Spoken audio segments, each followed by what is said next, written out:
So, welcome back, student. Today we read the 8th chapter of the Environmental Studies Part 1. The name of the chapter is The Value of Food. Arjun and Varsha are brother and sister. They love to eat hot bajra bhakris with butter.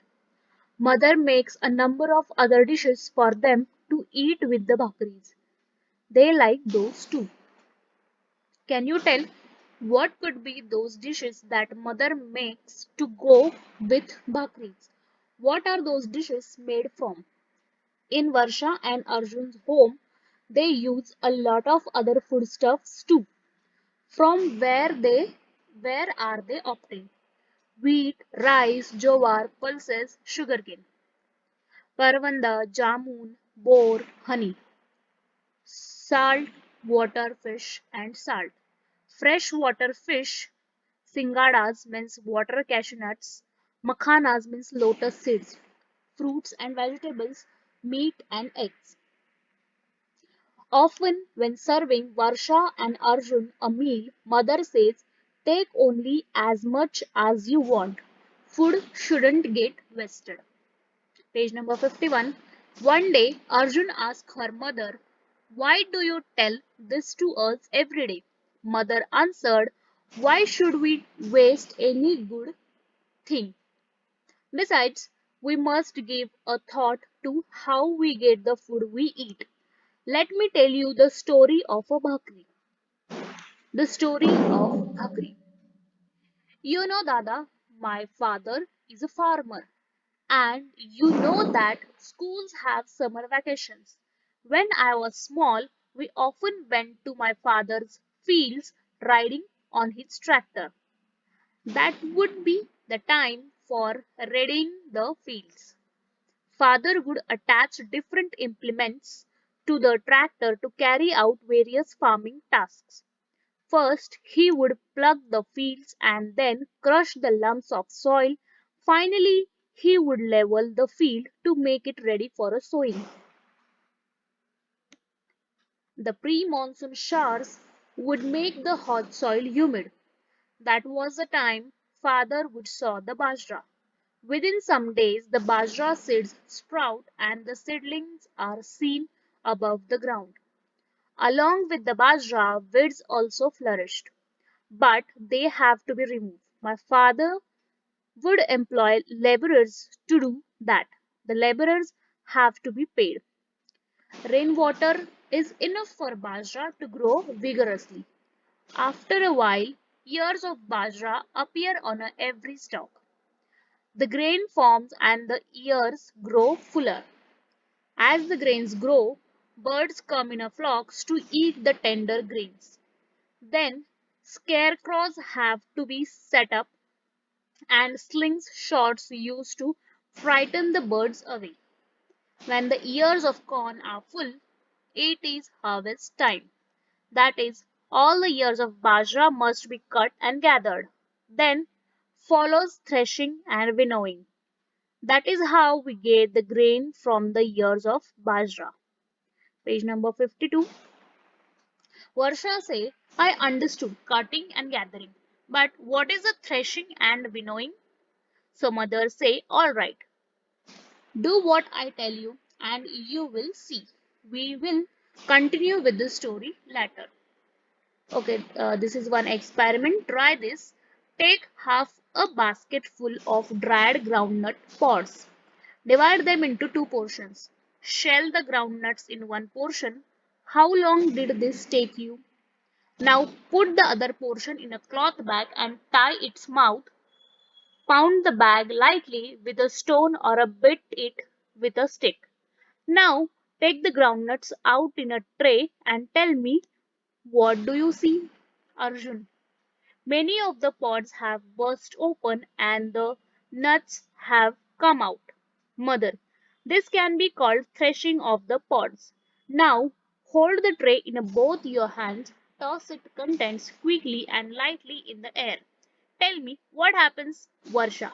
When I toss the tray, the empty shells fall off and the nuts are left behind. But why does that happen? Mother says, the shells are light. so they are get blown by the air and fall off. The nuts are heavier and are left behind. While winnowing too, the draught of air is used to separate the grain from the chaff. Now, let's go on with the story. Dada uses a machine for threshing and winnowing. In the machine, threshing and winnowing are done at the same time. The harvested ears are put into the machine. The grain gets separated and falls into a bag tied to machine. The chaff and other rubbish gets blown off. When there were no machines, bullocks were made to help with the threshing. For winnowing, a person stands a little higher up and slowly allows the threshed, page number 52, 53, grain to fall to the ground. The chaff is carried away by the draught and the grain falls down in a heap. The machine helps to finish the work quickly, but the labor and the expenses have to be put in any case. Do you know, if a machine is not available, bullocks do the threshing. A round space is cleared in the field and the threshing floor is prepared. A post is erected at its center and a bullock is tied to it. The bullock walks in a circles around the post. The harvested ears are spread in a round space so that they get trampled upon the bullock. If the crop is a large in quantity, a bigger place is prepared and more bullock are used together. Threshing may go on for several days. For the bullocks too, this is a heavy work. The grain obtained after the winnowing is filled in sacks. Proper care is taken to make sure that it will not be attacked by insects or other pests such as mice and rats. After putting aside some grain for the family, the remaining sacks are sent to the marketplace to be sold. When the traders there buy the grain, the farmer gets money for the crop that he has grown. Arjun, but the bhakri is not ready yet, mother. No, of course not. And the story is not finished either. Listen, the grain that the traders buy is sold all over the country. It is transported by means of trucks or goods trains. It is the turn of porters and the truck drivers to put in their labor. Transport costs a lot too. Now, the sacks of grain reach the provision stores. People buy the grain from them. They sort out any stones or rubbish to clean the grain. They get it milled into flour. Then, while cooking, the flour is kneaded into lumps. The lumps are then flattened into bhakri and roasted. We spend on a field too. And thus, at the end, now page number 54, all of this, the bhakri appears in Varsha's and Arjun's plate. Now, would it be right to waste food that we get through the efforts of so many people? Do you know singadas and makhanas are some special foods that are not very common. They are obtained from the freshwater plants. Much work has to be done to collect, clean, dry, store, and transport them. Other foodstuffs. We get a fish from a water. Fishermen work hard to catch them. There are people who gather and sell the fruits like amla, jamun, karvanda, bor, which grow in forests. Some people have vegetable farms, while some people have orchards for growing fruit crops. Some people keep poultry. Some rear animals for milk and meat. All this people put in a lot of hard work in their own occupations. We get a great variety of foodstuffs as a result of their efforts. The efforts and the labor of many other people are also required for storing, transporting, and marketing them as well as preparing the various dishes we eat.